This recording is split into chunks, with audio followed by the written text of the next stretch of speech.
नमस्कार, मैं हूं पवन त्यागी। रूस और यूक्रेन के युद्ध के बीच फंसे हुए भारतीय छात्रों को निकालने के लिए मोदी सरकार ने मिशन गंगा के तहत अभी तक लगभग 16,000 छात्रों को निकाल लिया है।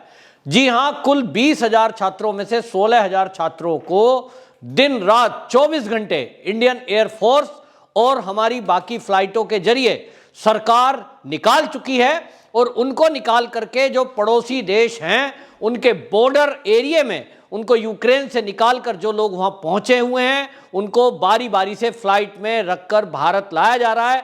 भारत में पहुंच चुके छात्रों की संख्या भी अभी तक लगभग 8,000 के करीब है। लेकिन कांग्रेस के नेता पता नहीं कौन सी दुनिया में हैं, उनको ना तो वो 8,000 संख्या दिखाई दे रही है छात्रों की, ना उनको टीवी में होते हुए इंटरव्यूज दिखाई दे रहे हैं, ना उन छात्रों के वो वीडियो सुन रहे हैं जिसमें वो बोल रहे हैं कि मोदी सरकार ने हमारी बड़ी मदद की जब हम बॉर्डर पार करके जो पड़ोसी देश हैं, चाहे पोलैंड है, रोमानिया है, हंगरी है, स्लोवाकिया रिपब्लिक है, इन पड़ोसी देशों में जब पहुंचे हैं, जो कि गाइडलाइन दी गई थी भारत सरकार की तरफ से, एम्बेसी की तरफ से, कि आप किसी भी तरह यूक्रेन को छोड़कर इन पड़ोसी देश में पहुंच जाइए और यहां आपके लिए ठहरने खाने पीने की व्यवस्था है, यहां से आपको बारी बारी से भारत ले जाया जाएगा और वो भी निशुल्क। यहां मैं एक बात और बता दूं, जो कांग्रेस चीन की हमेशा तरफदारी करती है, जो राहुल गांधी चीन से दोस्ती करके आए हैं, समझौता करके आए हैं, राहुल गांधी का वो जो चीन है मित्र, वो जान ले कि उसने जब भारत ने लगभग अपने 16,000 छात्रों को यूक्रेन की सीमा से बाहर पहुंचा दिया और ये छात्र भारत में लगभग 6,000 आ गए, तब चीन ने अपना ऑपरेशन शुरू किया और वो भी पैसे से। भारत सरकार ने तय किया कि भारत के जितने भी छात्र या नागरिक वहां हैं उनको निशुल्क लाया जाएगा, एक भी रुपया नहीं लिया जाएगा, उनके खाने पीने रहने की व्यवस्था की गई। और इतना ही नहीं, इस सारी व्यवस्था के लिए 4 केंद्रीय मंत्रियों की ड्यूटी लगाई और उनको कहा गया कि आप अलग अलग देशों में जाइए, जिसमें सेना के रिटायर्ड जनरल, हमारे जनरल वीके सिंह जो कि केंद्रीय मंत्री हैं, उन तक को भी वहां भेजा गया। 4 देशों में किस तरह से अपनी कूटनीति, विदेश नीति के चलते वहां उनको खाने पीने रहने का इंतजाम किया गया। अब इस समय जब मैं ये बात कर रहा हूं, मात्र 2 से 3 हजार छात्र अभी यूक्रेन में रहे हैं, फंसे हैं, जिसमें वो भी छात्र हैं जिन्होंने अभी तक रजिस्ट्रेशन नहीं कराया, या वो भी छात्र हैं जिन्होंने भारतीय एम्बेसी के जो एडवाइजरी थी उसको फॉलो नहीं किया। यहां आपको एक और बता दें, सुमी एक शहर ऐसा है जहां सबसे ज्यादा छात्रों के एक जगह फंसे होने की सूचना मिली है। उसके बारे में भी सरकार तय कर रही है, बात कर रही है रूस के राष्ट्रपति जी से कि युद्ध विराम हो और उनको बसों के जरिए बॉर्डर तक लाया जाए। लेकिन मोदी सरकार के विरुद्ध, मोदी के विरुद्ध बदनाम करने के लिए जिस तरह से कांग्रेस पहले से करती आई है, युद्ध की इस विभीषिका के समय भी वो राजनीति करने से बाज नहीं आ रहे हैं। महाराष्ट्र के नेता हैं नाना पटोले, जो कि अध्यक्ष हैं महाराष्ट्र कांग्रेस के, वो ट्वीट कर रहे हैं और वो ट्वीट करके कह रहे हैं कि बच्चे 80 किलोमीटर पैदल चलकर फ्लाइट पकड़ रहे हैं, खाने पीने की व्यवस्था नहीं है। वो ऐसा बात बोल रहे हैं जैसे कि बच्चे वहां घूमने गए हुए थे और घूमने के बाद उनके पैसे गुम गए, पर्स गुम गया। वो प्राइमरी सेक्शन के कोई बच्चे हैं। वो भूल रहे हैं कि उसी यूक्रेन में जब से युद्ध छिड़ा है तब से अभी तक लगभग कई मिलियन यूक्रेन के नागरिक, जिसमें बच्चे भी हैं, महिलाएं भी हैं, और जो रियल बच्चे हैं जिनकी उम्र 2 साल, 3 साल, 4 साल, 5 साल है, वो बच्चे भी पैदल ही चलकर या अपनी व्यवस्था से वो बॉर्डर पार करके पड़ोसी देशों में पहुंच रहे हैं। और यहां ये नाना पटोले जी जिनको बच्चे बोल रहे हैं, वो सब के सब कम से कम आप समझ लीजिए 25 साल से ऊपर के तो हैं ही हैं, क्योंकि वो मेडिकल की पढ़ाई कर रहे हैं, बच्चे नहीं हैं। लेकिन उनको बार बार इस तरह से कह के ये झूठ को प्रसारित करते हैं और इनको ये शर्म नहीं आती कि जो सरकार इतनी सेंसिटिव है कि अपने 4 केंद्रीय मंत्रियों को बाकायदा वहां लगाया हुआ है। 5 दिन इस अभियान को चलते हुए हो गए, जिसका नाम है मिशन गंगा। पूरी दुनिया में इसकी चर्चा है, पूरी दुनिया इसकी तारीफ कर रही है कि मोदी जी ने जिस मिशन मोड में काम किया है, जिस तरह से अपने छात्रों को बचाया है, जिसमें 6,000 छात्र अभी तक भारत पहुंच चुके हैं। इंडियन एयरफोर्स को लगाया गया है, उसका हरकुलिस विमान ला रहा है, मीडिया उसको कवर कर रहा है, लेकिन कांग्रेस ने तय कर रखा है कि झूठ फैलाकर इस देश में अफरा तफरी फैलाई जाए। वहीं आपको बताएं, कांग्रेस के राहुल गांधी के ट्विटर हैंडल से ऐसी वीडियो, ऐसी क्लिप प्रसारित की जा रही है जो बाद में पता लगता है कि ये तो कांग्रेसियों ने उन बच्चों से जानबूझ के कहलवाया था। बच्चे कह रहे हैं हम ऐसा कहना नहीं चाहते थे, हमसे कहलवाया गया कि आप ये बोलो कि वो जो एम्बेसी थी हंगरी में, वहां उन्होंने हमसे टॉयलेट साफ कराया। कि एक लड़की यूपी की थी, कानपुर की, वो कहती है जी मुझे तो कांग्रेसियों ने कहा कि आप ऐसा बोलो कि हम फंसे हुए हैं, सरकार कोई मदद नहीं कर रही है। सारे छात्र एक सुर में भारत माता की जय बोल रहे हैं, मोदी मोदी बोल रहे हैं, क्योंकि वो ये कह रहे हैं कि बॉर्डर एरिया तक तो सबको आना पड़ेगा। युद्ध हो चुका है, युद्ध छिड़ चुका है, इमरजेंसी लग चुकी है, वहां गोले बारूद मिसाइल चल रही है, और छोटा हो या बड़ा, बच्चा हो या बूढ़ा, सबको अपने हिसाब से वहां बस और गाड़ियों से आना पड़ रहा है और अपनी जान बचाकर आना पड़ रहा है। अब ऐसी स्थिति में कांग्रेस फिर से एक बार मोदी के विरोध में, देश के विरोध में उतर गई है। उसको यह नहीं लगता कि जब पूरी दुनिया भारत की तारीफ कर रही है, भारत की विदेश नीति की तारीफ कर रही है, वो ऐसा क्यों नैरेटिव सेट करने की कोशिश कर रहे हैं, क्यों यहां बैठे हुए गार्जियंस को झूठ बोलकर भड़काना चाहते हैं।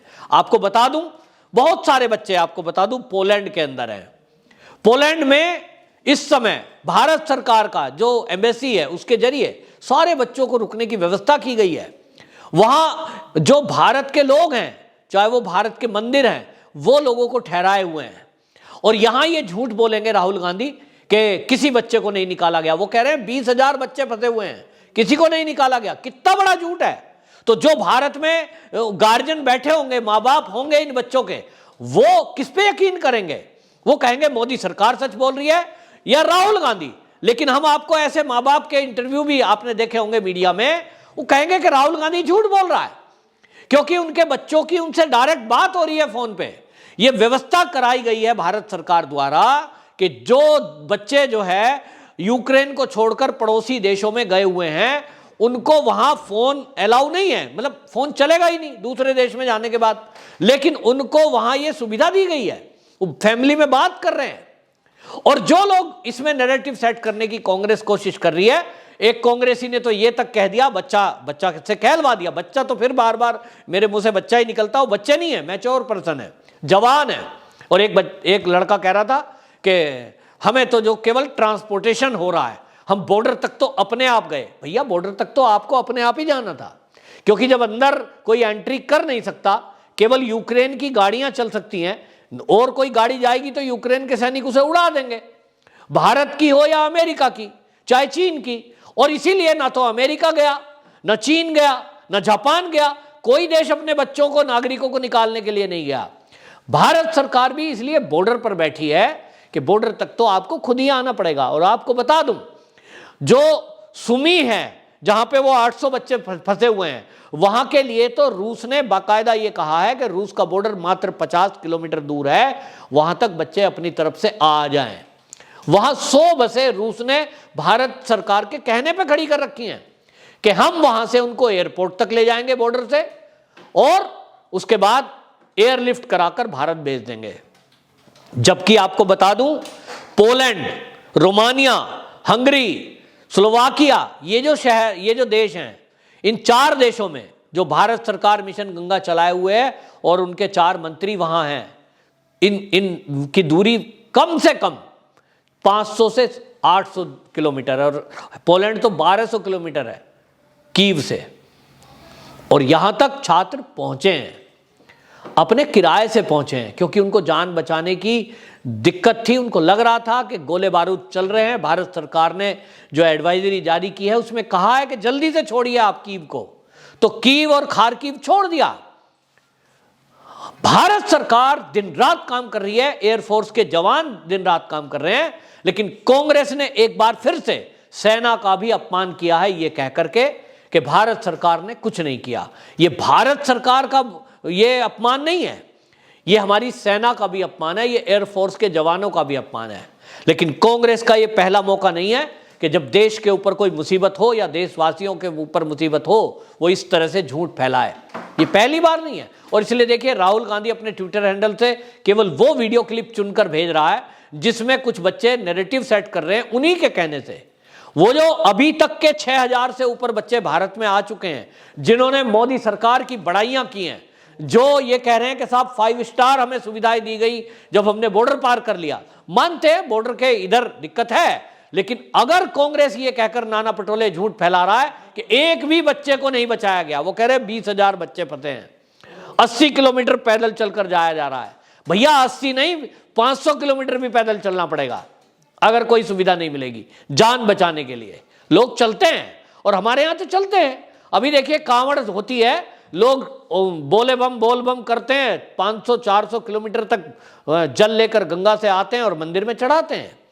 ये तो जान बचाने की मुहिम है।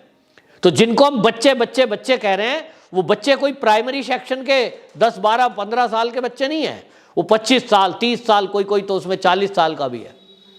और इसलिए एक नैरेटिव कांग्रेस चलाने की कोशिश कर रही है जो शर्मनाक है। नाना पटोले का ये जो बयान है ये बहुत ही शर्मनाक है। उन्होंने कहा यूक्रेन रूस के युद्ध के में एक और झूठ नाना पटोले बोलते हैं, वो ट्वीट कर रहे हैं, यूक्रेन रूस युद्ध में बाकी देशों ने अपने नागरिकों को वहां से अपने देश बुलाया, किंतु पीएम अपने प्रचार में व्यस्त हैं। पीएम वो पीएम नहीं, प्रचारक हैं। उसका परिणाम है कि भारत के 20,000 बच्चे यूक्रेन में फंसे हैं। वो मोदी जी को प्रचारक कह रहे हैं, वो कह रहे हैं वो चुनाव में व्यस्त हैं। वो भूल रहे हैं कि पिछले 5 दिन से लगातार जो ये मिशन गंगा चल रहा है उसकी निगरानी डायरेक्ट मोदी जी कर रहे हैं। ये भी बात ठीक है कि वो चुनाव प्रचार के लिए जगह जगह उत्तर प्रदेश में जा रहे हैं। महाराष्ट्र के अंदर भी पुणे में मेट्रो के उद्घाटन के लिए गए, लेकिन 24 घंटे उनका ध्यान है यूक्रेन के इस क्राइसिस पर और भारतीय बच्चों पर। तो नाना पटोले जी, आप क्या जानो कि देश की सेवा, देशवासियों की सेवा कैसे की जाती है और मोदी जी देश के लिए क्या क्या कर रहे हैं। वंदे मातरम।